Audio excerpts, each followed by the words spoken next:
જય કષ્ટભંજન દેવ. દર વખતની જેમ આ મહિને પણ આપણે 40 કીટનું વિતરણ કરવા જઈ રહ્યા છીએ. ત્યારે આપણે રામદૂતની ટીમ ફરી એકવાર ઉપસ્થિત થઈ ગઈ છે.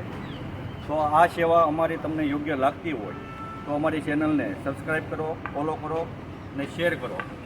તેમજ તેનાથી જે પરિવારને જરૂર હશે તે પરિવાર સુધી અમારો સંપર્ક થશે અને તમને સેવા યોગ્ય લાગતી હોય અને સેવા કરવાની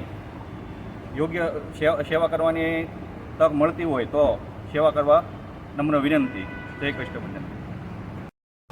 જય કષ્ટભંજન દેવ. મિત્રો, માનવ સેવા તો આપણે કરીએ જ છીએ દર વર્ષે, અને દર વર્ષની જેમ આ વખતે પણ આપણે કીડિયારાનું આયોજન કર્યું છે, કીડિયારું પૂરવા જવાનું. તો અખાત્રીજના દિવસે આપણે રામદૂતની ટીમ 400 થી 500 જણા જે અનાવલના જંગલમાં કીડિયારું પૂરવા જવાના છે. અને તમારે જે કોઈ મિત્રોને શ્રીફળ લખાવવાની ઈચ્છા હોય કીડિયારામાં તો તમે જેમ બને તેમ વહેલા લખાવી દેજો. અને ડિસ્પ્લે ઉપર અમારો નંબર પણ આપ્યો છે ત્રણેય પ્રમુખનો, તો તમે એમાં જાણ કરીને લખાવી શકો છો. એક શ્રીફળનો ભાવ 35 રૂપિયા રાખેલો છે. તમારે જેટલી ઈચ્છા હોય એટલા લખાવી શકો, એવું કાંઈ નહીં. 100, 200, 10, 15, 20થી પણ લખાવી શકો. જય કૃષ્ણ.